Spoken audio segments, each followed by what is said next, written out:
बिथांमोननो 10,000 करि होनो थाखाय गोख्रोङै माखासे खेंफोरथि होदों आगुनि CWCनि चेयारमेन मानगोनां मालती रानी मेडामा। थारैनो बिथांजोनि खुगानिफ्राय मा खेंफोरथि मा माखासे एक्सप्लेनेशन बेखौ नोंथांमोनहा खोनानो मोनगोन। बयखौबो खुलुमग्रोबाय चेनेलनि बयखौबो आरो जोंनि बिटिसिनि रायजो राजा बयनिसिमबो खुलुमनाय जासिग्रोबाय।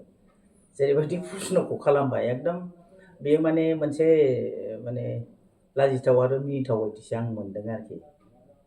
आंबो नुबाय थादों जे दिनखालि जोंहा इएमफोरनि पर्टफलिय'खौ रानदों समायखिरा लादों ओइदिनखालि राजु नार्जारी बिथां इउपिपिएलनि जेनेरेल सेक्रेटारिखौ साखाथियाव अमेन इउपिपिएलनि आफादगिरि प्रतिभा ब्रह्म आरो सासे एनजिअ मावनाय बिथाङाबो दं खोमा पर्टफलिय' पद्मिनी ब्रह्म बिथांखौबो साखाथियाव आं नुफादों। बिथांमोनहा मोनसे प्रेस मिट होनायखौ आंबो नुदों आरो ससियेल मिडियायावबो बेफोरखौ नुबाय थादों। बिपिएफआ इलेक्सनाव जे मोनबा गेरेन्टि होदों हानि पाट्टा होनाय आरो 100 कौटि 100 crore फर इउथ्स वेलफेयार, बिनिफ्राय 40 crore आइजोफोरनि सेल्फ हेल्प ग्रुपफोरनो होनाय, बिनिफ्राय जाय बोराय बुरै सिनियर सिटिजेन बिथांमोननो 10 कौटि राननानै होनायनि बाथ्रा, बेनिफ्राय जायफोर बेंगुरा बेंगुरि बिथांमोननोबो 10 कौटि राननानै होनायनि बाथ्रा आरो आइबिएस स्किमाव 50 कौटि फैसा होनायनि बाथ्रा बेथ' दङ बिपिएफनाव आरो बेखौ जोङो इस्ताहारावबो बेखौ थिखांदों। आं सासे इस्ताहारनि थांनाय बिटिसि इलेक्सननि जे इस्ताहारनि ड्राफ्टिं कमिटि आंनो सोद्रोमामोन सासे, गासिबो रग' रग' गोसोआव दङ आरो जों बेफोर बाथ्राखौ लानानै रायजो राजानि खाथियावबो थांखादों। दिनै बाथ्राया जाबाय मा सरकार दानाया दिनै बेसेबां सान जाखो, सानबेसे जाखो, दिनैनि दिनावनो जे बिथांमोनहा एखेबारे बे स्किमखौ राननांगौनि बाथ्राखौ बुंदों, बे माबायदि साननाय बाहाय रायजो राजानि खिथाव सिगाङाव मा उसुथायनो होनो नागिरदों। सिगाङाव आङो प्रतिभा ब्रह्म बिथाङा जिहेतु बुङाखैब्लाबो दंफायोमोन, आं बिथांनावसो सोंगोन बिथांमोनहा 75,000 थाखा होगोन होननानै आइजोफोरनो होगोन होननानै बुंनाया बोसोरबा बारलांदों, मानो बिथांमोनहा होनो हायाखै। दिनै गुबुननि सरकार फैनाय लोगो लोगो सरकारखौ सालायनो मोननायनि सिगांनो दाबि खालामनानै धरना होनो नागिरलायनाय बा इउथ्सफोरखौ उसुथायनो नागिरनानै राजु नार्जारी बिथाङा बिटिसि रायजो राजा आरो बर' इउथ्सफोरनि गेजेराव रायजो राजानि खाथियाव बिमाफोरनि खाथियाव मा मोनसे मेसेज होनो नागिरदों आरो मा मोनसे मेसेज होनाय जादों। आं बिथांमोननि ज्ञातार्थे बिथांमोनखौ मिथिहोनो थाखाय आं दिनैनि दिनाव बुंगोन स्पष्टयै, बिपिएफ राजखान्थि दोलोआ हाग्रामा महिलारीजों दैदेनजानाय बिपिएफ राजखान्थि दोलो आरो बिटिसि सरकारा हाग्रामा महिलारीजों दैदेनजानाय बिटिसि सरकारा दिनै बेखौ खामानिखौ मावनो आखायाव लाबाय। जेरै हा पाट्टानि थाखाय बिथाङा जेसेबां खामानि मावनायनि साफिसियेन्ट वार्कार गैयैयाव सिनियर जायफोर रिटायारमेन्ट जादों बिथांमोनखौबो लाबोनानै दायित्व होबाय, बेखौ बयबो मिथिगौ, बे मिडियायावनो फैखाजोब्बाय। आरो सार्केल अफिसारफोरनि बा सिगांनि जाय बिथांमोना मण्डल मुहुरि जायफोर दंमोन रिटायार जानानै थांबाय बिथांमोनखौबो दिनै हाग्रामा महिलारीया सोनानै लाबाय। दा बेजों लोगोसे 100 crore बाथ्राखौ लानानै जोंनि बिपिएफनि इउथ टिमखौ इतिमध्य टिम बानायनानै होबाय, बिथांमोनहा खामानि मावगासिनो दङ। सेल्फ हेल्प ग्रुपनो 40 कौटि जे 40 crore बाथ्रा बुंदोंमोन बेखौ 50 crore बानायनाय जाबाय। बानायनानै दा उइमेन बिपिएफनि दाराय मोनफ्रोमबो जिल्लायाव मोनफ्रोमबो ब्लकआव दिनै खामानि मावगासिनो दङ।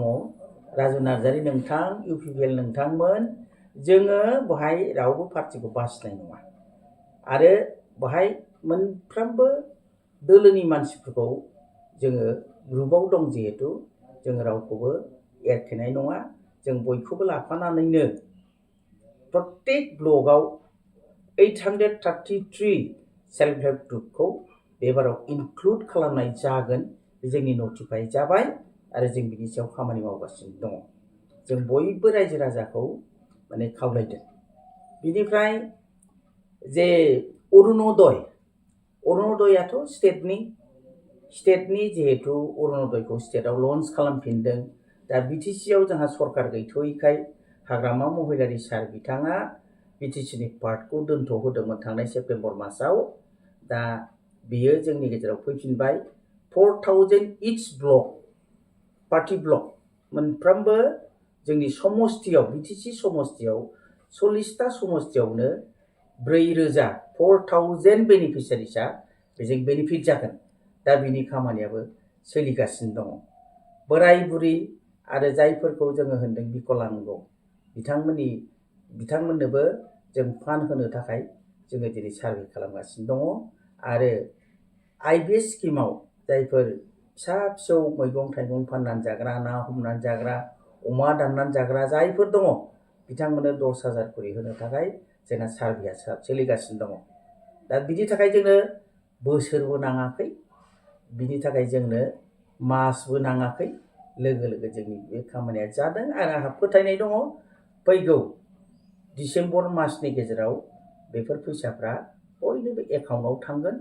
जोङो जानो हागौ हयथ' खेबसे खेबनै पाब्लिक मिटिं खालामनानै एनाउन्सखौ खालामगोन। नाथाय जोङो लोब लोब सेल्फ हेल्प ग्रुपफोरखौ दिनै बले बहाबा तामुलपुराव, गाबोन बले बहाबा मुसलपुराव, समफोर बले बहाबा क'क्राझाराव सेल्फ हेल्प ग्रुपखौ रोगा राजनिथि गेलेनानै फैसा चेक रानफ्लानायनि जोंहा दिनै बे थांखि गैया। जोङो बिपिएफनि निति आदर्शजों बयबो हारि माहारिखौ लानानैनो खामानिखौ मावलांगोन आरो बे खामानिया जागोन, आंहा फोथायनाय दं। फैबाय थानाय समावहाय एमएलए बिसायख'थिया जानो थांगासिनो मेडाम। दा बिटिसि बिसायख'थियावथ' नोंथांमोननि दोलोआ 28था मासियावहाय देरहानो हाबाय। नैबे एमएलए बिसायख'थियावहाय नोंथांमोननि दोलोआ बेसेबांसिम मासिखौ टारगेट लानानै आवगायगोन? जोंनियाव बिटिसिआव 15टा दा एमएलए जाबाय। डेलिमिटेसननि उनाव जोङो 15 जनखौ केन्डिडेटखौ होगोन। आरो बहायबो जों जे गासैयाव देरहानो हागोन बेयो रोखा जाबाय। मानो होनोबा दिनै क'क्राझाराव मोनसेल' 12टानि गेजेराव जोङो मोनसेल' ब्लकआव माने जबरदस्त जेननो गोनां जादों। श्रीरामपुराव जेननो गोनां जादों। खम भटआव जोङो बहाय देरहानो हायाखै, अब्लाबो पाब्लिकआ जोंनियावनो दङ। बेखायनो जों मोनफ्रोमबो समस्तियाव देरहाखानाय हिसाबै जोंहा गोरलैयैनो फैगौ एमएलए इलेक्सनावबो देरहाजोबगोन। 15टाखौ देरहागोन होननानै जों फोथायो। आरो जोङो बेबायदिनो रायजो राजानि गेजेराव नैबे जोंनि जे मोनबा गेरेन्टि होनाय आरो इस्ताहाराव जे बाथ्राफोरखौ प्रतिश्रुतिखौ जों होदों, बेफोरो हयथ' सम लागोन मावफुंनायाव, जिहेतु फान्डनि खोथा दं, समनि खोथा दङ। अब्लाबो नैबे मोनबा गेरेन्टिया बे एमएलए इलेक्सननि सिगां जों होजोबगोन। दा रायजोफ्रा जोंनि खाथियाव फोथायनाय लाबोगोन। थगायनायथ' जाखानाय नङा। बोसोरबायाव जेरैबायदि थगाय जाबोदों बिथांमोनहा, लेखा गोरों गथ'फोरनो 2 लाख होनायखौबो होनो हायाखै। न'खर साख्रि होगोन होननानै बुंदोंमोन, होनो हायाखै बिथांमोनहा। आरो जों मा मोनसे नुबावदों, जेला भिजिडिसि अफिसखौ माने बिपिएफनि आखायाव लाबोफिनदों, अब्ला भिजिडिसि अफिसफोरनिफ्राय लाख अरुणोदयनि फर्मखौ गारलाबायनायखौ जों नुदों।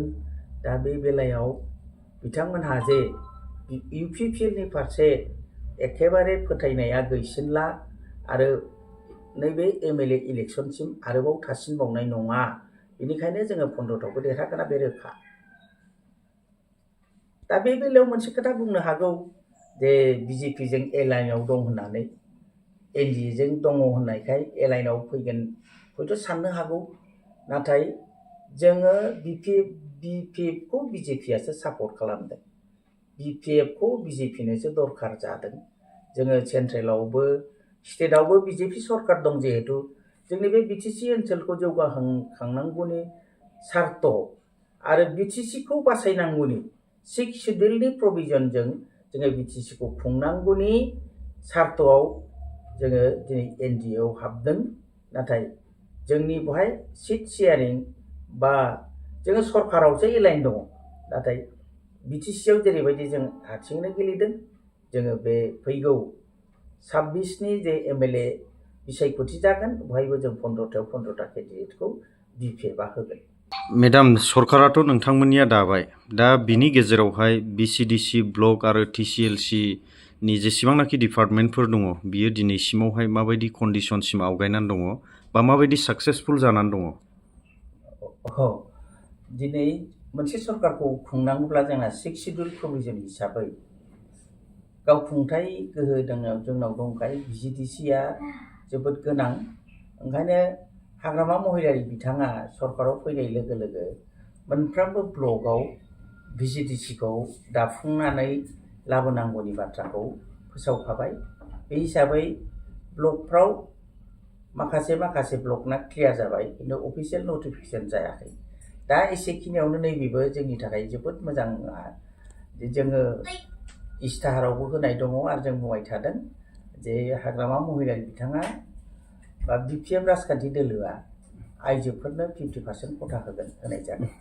BCDC नि चेयारमेन बा चेयारपारसन आरो सोद्रोमाफा 50% जागोन। दा बिदि हिसाबैनो मोनफ्रोमबो ब्लकआव दिनै आइजोफोरखौ 50% खालामनानै BCDC नि चेयारमेनफ्रा दाफुंजागोन। बेवहाय मोनसे रायलायलायनायबो फैदों जे क्वालिफिकेसनखौ लानानै रोंगौथिखौ लानानैबो बुंलायनाय जादों जे BCDC नि चेयारमेन एबा मेम्बार जानो थाखाय मेट्रिकुलेट नांगौ होननानै बुंनाय जादों। दा बेखौ लानानै माखासेफ्रा खुब सावरायदों आख' फाख' खायसे मोनदों। दा बे बेलायाव नैबेनो खोथा रोखा बे जुगा सोलोंथाइनि जुग सोलोंथाइनि मुगा आरो मोनफ्रोमबो खामानिया अनलाइनजों जायो। दा ओंखायनो जोंबो BPF राजखान्थि दोलोआबो BCDC नि चेयारमेनखौ लेखा गोरों बुरजाथार नङाबाबो मेट्रिक पास जानायखौ जों लुबैदों आरो बेबायदि हिसाबै सरकाराबो नटिफाइ खालामदों। दा बेबायदि हिसाबैनो देग्लायनि BCDC नि चेयारमेना बे मेट्रिकुलेट जागोन आरो मेम्बारफोरखौ बे खेबनि थाखाय मेट्रिक पास जायाबाबो जागोन बेखौ रोखा खालामखाबाय। नाथाय साफ्रोमबो गोरोंनि गेजेरावनो जागोन बेनिफ्राय बांसिन सोरबा गोरोंसिन दङबा बेबो फैगोन। दा बिनिफ्राय TCLC नि बेलायावबो जाय जेराव MCLA देरहानानै फैदों फैनानै जाय बिथांमोना EM मोनाखिसै MCLA जानानै थाबाय बिथांमोनखौ गावखौनो खुद TCLC नि चेयारमेन बानायनाय जागोन। बबेबा क्राइटेरिया गोरोबाखैबा बेखौ सिन्था खालामलायनाय जादों आरो मेम्बारफोरखौबो बिदिनो गावबा गाव समस्थिखौ लानानै मावलायनाय जागोन। दा बेहायनो दिनै BCDC नि गेजेरजोंनो दिनै मोनफ्रोमबो समस्थियाव खामानि मावनो थाखाय इतिमयधे एसे फान्डखौबो हरनाय जाबाय आरो सारा BTC ओनसोलाव स्कुलनि प्रभिजनाव सोरहाबा बहाबा रिनोभेसन दङबा फाहामफिननांगौ दङबा माने वाल होनांगौ दङबा बेफोरनि थाखायबो दिनै फान्ड हरनायनि खोथा आरो बिनि थाखायबो सार्भे जागासिनो दङ। मथथे जे नुदों हाग्रामा महिलारि बिथांनि दैदेननायाव गमामायैनो बे BTC ओनसोलखौ जौगाखांहोनाय बयजोंबो खौसेथि लाखिनानै बयफोरनिबो सायाव फोथायनाय लाखिनानै जे खामानिया जागासिनो दङ आं बेखौ नुनानै जोबोद गोजोनदों। हाग्रामा महिलारि साननि मोनसे बाथ्राया बाहाय रोखा जादों जे सोरबा होयोबा सोरनिफ्रायबा लायोबा होनांगौबो। गमामायैनो हाग्रामा महिलारि बिथांखौ दिनै BTC नि रायजो राजाया मेन्डेट होदों भट होनानै देरहाहोदों। दा बेनिखायनो हाग्रामा महिलारियाबो रायजो राजानो होफिननो लुबैदों ओंखायनो गेरेन्टिफोरनि खामानिखौ BCDC नि गेजेरजोंनो मावफुंनायखौ बिथाङा एखेबारे दा सोलिफुगासिनो दङ। बिथांनि बे साननाया जोबोद मोजां लायोबा होनोबो रोंनांगौ होननाय बाथ्राया जोबोद मोजां आरो बिजोंनो बिथाङा आवगायगासिनो दङ।